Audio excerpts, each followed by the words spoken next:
मंत्री बनने आ रहे सभी लोग अपने अपने मोबाइल। উত্তরপ্রদেশকে এখন বিজেপির ঘাঁটি বললেও খুব একটা ভুল বলা হবে না। এ রাজ্যেই রাম মন্দির।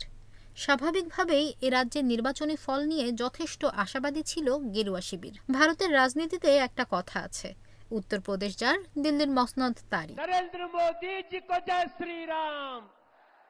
ভোট গণনা যত এগোতে থাকে ততই সামনে আসছে উল্টো ছবি। এখানে বিজেপিকে পিছিয়ে এগিয়ে ইন্ডিয়া জোটের অন্যতম শরিক অখিলেশ যাদবের সমাজবাদী পার্টি।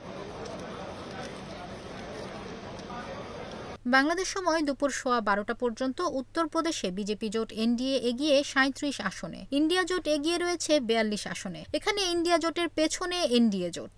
ইন্ডিয়া জোট এগিয়ে 5 আসনে।